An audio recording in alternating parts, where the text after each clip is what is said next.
Hello, hello. I am Desmond Bertrand Pitt, CEO of the Buffalo Soldier National Museum, and welcome. So this is today will be first of many conversations that we're having with LGBTQIA men and women who have served our country and who are still currently serving. Some are, some aren't. And I'm excited about the conversation that we're going to have today and just celebrating Pride. So here at the museum, we are all about veterans. We're all about service. Our mission, of course, is to share the African American story, the African American military story of men and women. And we want to extend that as well to the LGBTQIA community. And we have a lot of things going on. So I'm going to briefly go through some of the things we have coming up for June, July. So we're also celebrating Juneteenth this month. So you can look for a conversation we're having with the Galveston Historical Society, along with Freedman's Town on June 15th. And then on Juneteenth, we will be out in Freedman's Town celebrating with them as well. And then we have a partnership with the Black Market here at the museum. So they'll be on site on Juneteenth. And then we also have a Summer Soul screening documentary by Questlove that's on Hulu. So you get to see it here before it airs. So look out for that as well. In July, we have Night at the Museum. So every year we have an annual gala. This year it was shifted from February to July. So join us on July 30th.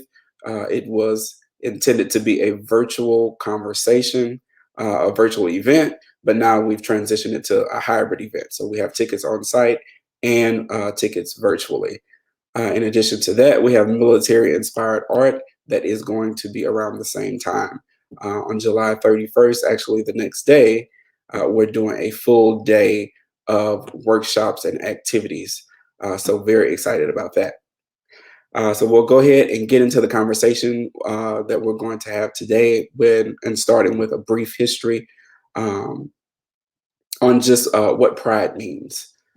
LGBT Pride Month occurs in the United States to commemorate the Stonewall riots, which occurred at the end of June 1969. As a result, many Pride events are held during this month to recognize the impact LGBT people have had in the world. In 1982, the military enacted a policy explicitly banning gay men and lesbians. Before that, however, same-sex relations were criminalized and cause for discharge. In the early 1940s, it was classified as a mental illness, disqualifying gay men and lesbians from service. Christopher Street Liberation Day on June 28, 1970, marked the first anniversary of the Stonewall riots with the march, which was the first gay pride march in New York history and covered the 51 blocks to Central Park. So that's a fun fact. The parade permit was delivered only 2 hours before the start of the march. In 2013, spousal and family benefits were extended to same-sex married partners in the military. After ending temporarily in 2016, the ban on transgender individuals was again rescinded in 2021, allowing those who do not identify with their biological gender to enlist and serve in the armed forces. So today we have good friend, loctician, hairstylist, barber to the stars, or to me, whatever. We have OG, and I'm gonna get him to say his full name. We all call him OG, so I don't want to mess it up. So I'm gonna let you introduce yourself. Hey, my name is Ogechi Ogbonna, and everybody call me OG. Yeah. So how are you? I'm fine. How you doing today? I am amazing. I'm excited about the conversation that we're going to have today. It's always been an interest of mine to talk to individuals who are of um, the lifestyle, the community, our community that serve, because it's not a conversation that we often have. So I wanted to make sure that we, in celebrating Pride Month, that we do our part here at the museum, because we don't want to exclude anyone from these type of conversations. So thanks for committing to this webinar, to this conversation. Not a problem. So first, let's start with, so what branch of the military were you in, and what was your rank? Give us a little brief history of where you started, how you started. Most definitely. I'm an Army vet. I served my 3 years in the Army. Uh, I was a 92 Foxtrot. That's a fueler. I was stationed at Fort Jackson, Fort Lee, and Fort Hood, and did a few little tours in states, and that was pretty much my career with the military. Okay. What made you join the armed forces? What made you join the military? I would say just like being from where I was from, South Carolina, we have the military influence is very high, and I always saw it as something that was very looked at as a pronounced profession. Somebody looked, highly of people who was in the military. Plus, two of my uncles was in the military and they served, so I was willing to take on the challenge. Yeah, so it was family that kind of pushed you to do it. What kind of experiences did they tell you about that kind of made that decision for you, or helped you make that decision? Well, the simple fact they got to travel a lot. My uncle, he did about 3 or 4 tours. It's just like they was like, if you like to travel, it's most definitely an opportunity for you. And I was a correction officer too, and a lot of people who work in corrections are retired military, and they was like, man, you good at what you do here. The military will love you. So I was like, man, that just was the extra battery to put in my back, and I was like, well, I'm gonna go ahead. It's something I always want to do, so I'm gonna go ahead and try it. If it work out, it work out. If it don't, it don't. Yeah, I like that attitude. I kind of adopt that in my own life. It's sort of like taking a risk.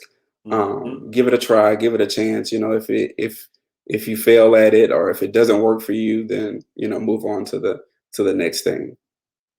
Most definitely. So I think you said you did mention where you served. Can you Well, I was stationed repeat that? At Fort Hood, Texas, and that's why I did majority of my time, my training, and my service there. And so, what was that experience like? Walk me through an average day. Average days about waking up, say about 5:30, 6 o'clock in the morning, get to work out for about an hour, come back home, have breakfast, be back to work by 9 o'clock, and just pretty much do the daily tasks that they give you. Make sure your trucks and all your equipment is accounted for, is working properly, just being 24/7 ready to pack a bag and deploy right then and there at the drop of a dime. So Wow. So, were you a part of any deployments? Actually, we was preparing for Kuwait, but then during the preparation of everything, I had suffered an injury, like a year before, and I was keep going through different therapies and stuff like that, trying to get better. And eventually, the military was just like, you know what, we just gonna go ahead and retire you. We're gonna medically retire you because we can't fix you, and we broke you. So I was like, no problem, no problem. So they broke you. So they okay. Yeah, Absolutely. broke you. We gonna we Let gonna them fix pay it. for you since we can't fix you. So I was like, cool, not a problem. Right. So, what years did you serve? I served from 2014 to pretty much 18. Okay. And so, what administration was that under?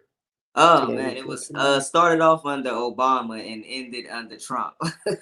Yes. Yeah. Yeah. I kind of knew that. I just wanted to hear how you were going to explain that. So, do you feel any of the effects of the transition of leadership, the change of command? Were there um, anything that changes? Any changes? Most definitely. I would say as to the day-to-day life, I didn't really recognize too many changes, but being a part of the LGBT community, I definitely saw drastic changes. Um, Under the Obama administration, I noticed that they were providing, testosterone. They was allowing people, for the most part, to transition while in the military, and also I think like my last 3-4 months there, they actually had like group therapy support for people who were thinking about transitioning. They would provide like a safe haven spot on Fort Hood for us to go to and talk amongst each other and compare and contrast notes that doctors, because in the military is an inconsistency with information sometimes, especially when it's something they really don't want you to do. So I would go to a doctor and my doctor say, "Hey, you got to do this, that, and the third," and then I would ask someone else, another service member, "Hey, what did your doctor say?" And it'd be a whole different requirement as to what they had to do to transition. So Mm, it was, I would say, as Trump got into office, it was harder and harder to transition in the military. mm.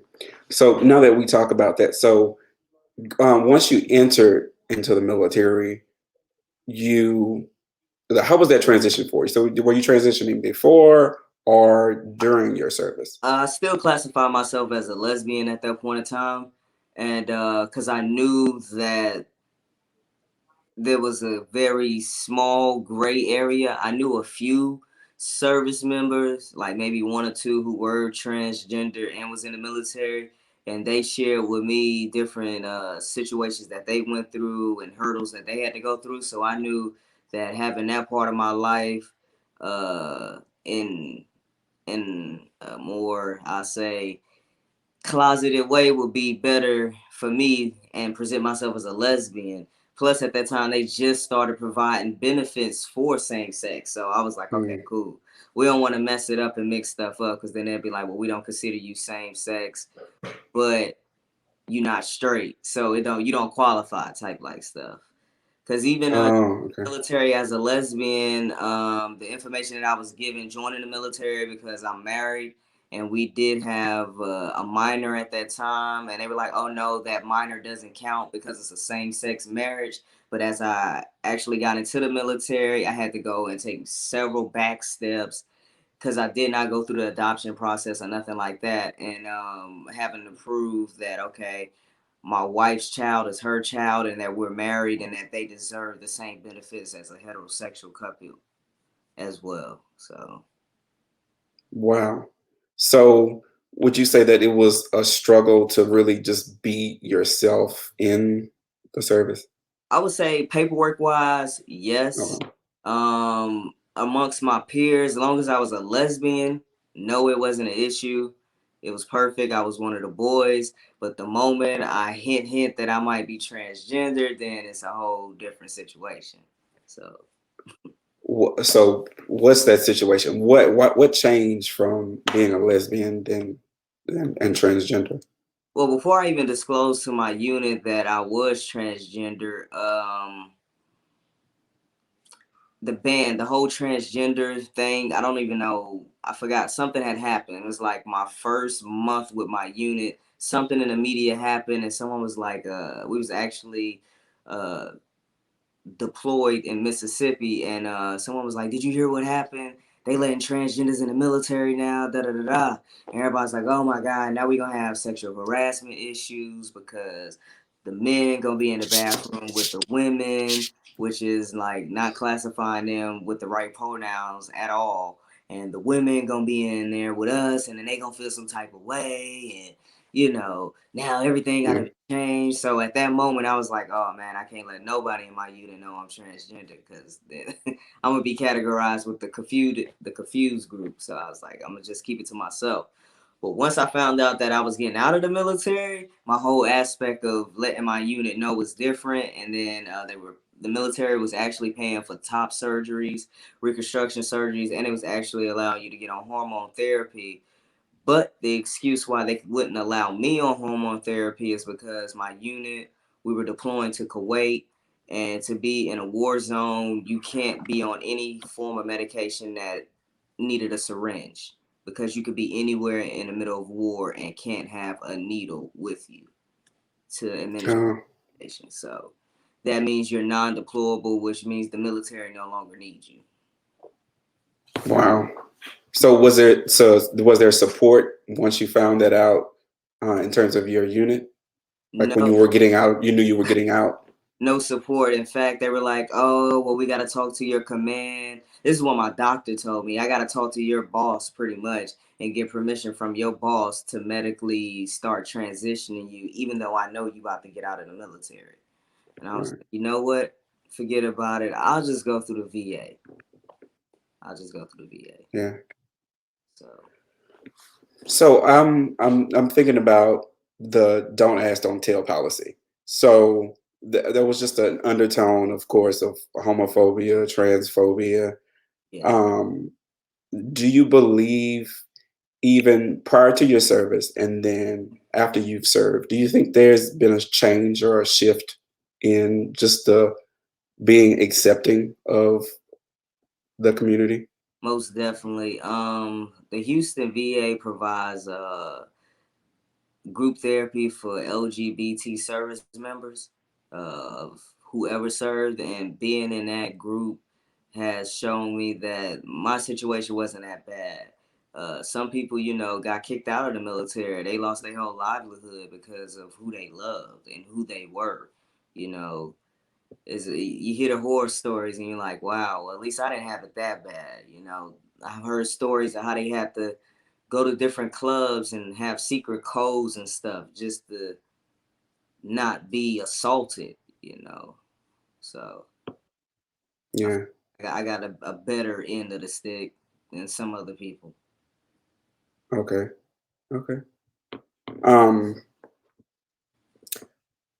trying to figure out how to phrase this question. Why do you think there's such a, I guess, negative or derogatory aspect of the military versus like homosexuality? Like, why do they have such a negative vibe? Why do they have, I guess that I'm still trying to figure out how to phrase this. Why do you think the Like, climate, why do they have a problem? Why do they have a problem? they have a problem? I don't know why they have problems with the individual, because as a soldier or a service member, I know as in the army, we've always had the slogan like, I don't care who's on the other side of that weapon, just as long as their accuracy is correct. Because when I need help, I need Mm, help. I don't care who it is. right, So that part, I don't know why does it matter who, but I guess it's just the undertone of society.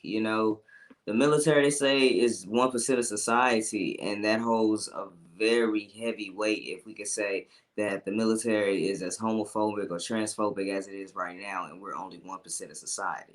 So that says a lot right. about society, that the climate for it is just, I don't know. I don't know why people have an issue with it. It's just, Yeah, I think that's a tough question. I mean, we could ask that about, just the people as a whole. Like, yeah, why is there still that stigma against the gay community? yeah. So would you ever do it again? Would you ever serve again?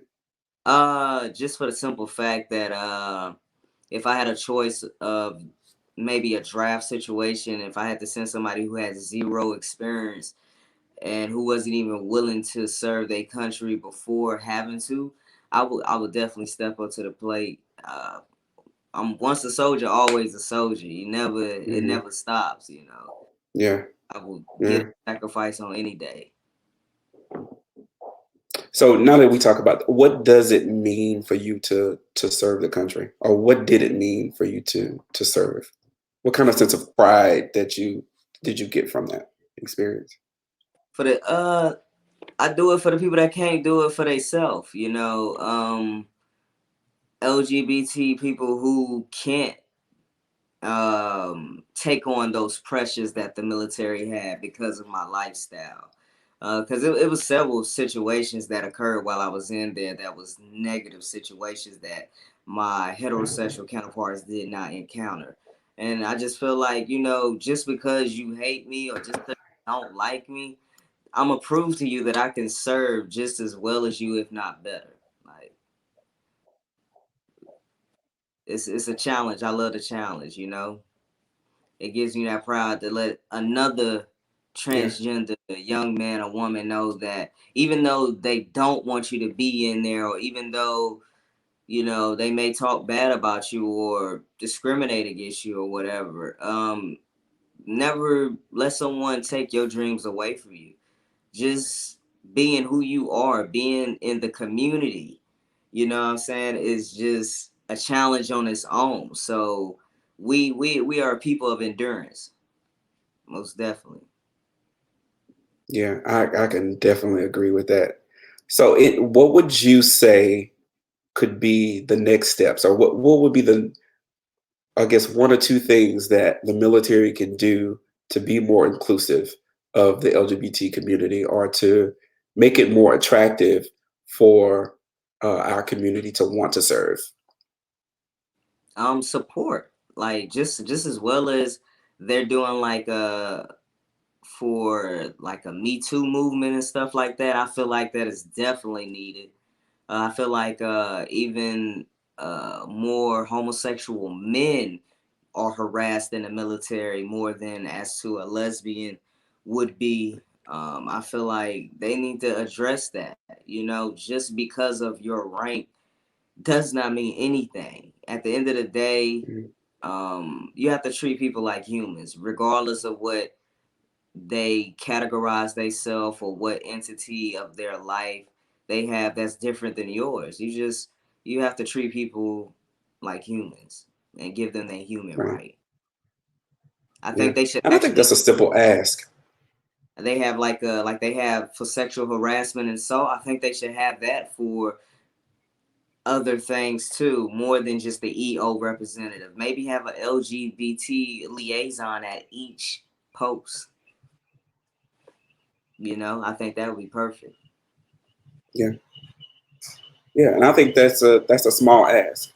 Because there's support, like you said, there's support for several different, several other areas. Why not have that support for the LGBT community? Hmm. Um, yeah, so it's a real good suggestion. We ought to pass that up. And also even like Pass it up. that's something that they don't have on the active duty side that they actually have on the VA side. And it's not at every VA, but the major cities they have VA LGBT liaisons. That is, these group of people have been designated to deal with this category community of veterans. I think they should also do that as well. Like just have something that's just dedicated to LGBT service members that are active duty. Yeah, Um, Most yeah, definitely have dedicated services just for them because I feel like uh, we have more specific needs than other, I guess, people do. You know. yeah, yeah, I agree.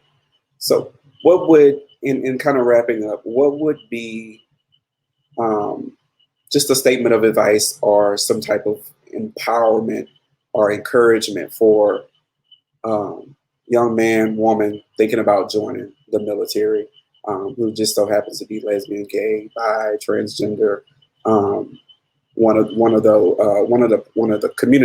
our community members? What will be your advice to them? Everything is mental.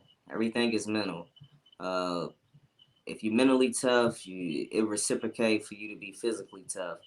Just be you. Don't let no one discourage you to be something other than. Don't be afraid of what the consequences could be, for you to be yourself. Just do you. You're gonna shine. Your true colors, your true humanity, it's gonna shine. It's gonna over supersede that first thing that they see about you, that you gay, lesbian, or transgender. If you're a hard worker, if you're the self-deserving person, all that other stuff, that one thing is not gonna matter. Just be you. Be the best person you can be. Yeah. Well, thank you for that. That's a good way to kind of segue to ending. I kind of want to um, conclude with what's going on with you now. What are you? I know you're an entrepreneur. Tell us a little bit about your business and how people can get in contact with you. Most definitely. Right now, I'm a hairstylist, barber, loctician, all of the above. You can look me up on IG at OG Blended. Also have a website, ogechiblends.com. You don't have to try to be getting your hair done. You can, if you have any questions about joining the military, if I can point you in the direction of a recruiter that you'll feel comfortable with, or point you in the direction of maybe helping you select jobs, or even anything about transitioning or whatever, even veterans, if you need any assistance, I have any questions, I have a few liaisons that I can reach out to the VA to point you in the right direction to get you whatever you need. Yeah. All right. Thank you, OG. No problem. Nice to see you. I'll see you soon. Yes. All right, guys. Thank you for joining today. Part of our Pride discussions this month to just highlight LGBTQIA men and women who have served, who are serving in the military, fighting for our rights. So, all this month, we'll be talking to individuals, getting their experiences, getting their stories, and then, of course, highlighting their business, their careers, and things that they're doing in the community. Thanks for joining, and I'll see you next time. You can follow us on all of the social media channels, Facebook, Instagram, give us a call, and of course the YouTube channel where all of these videos will eventually land.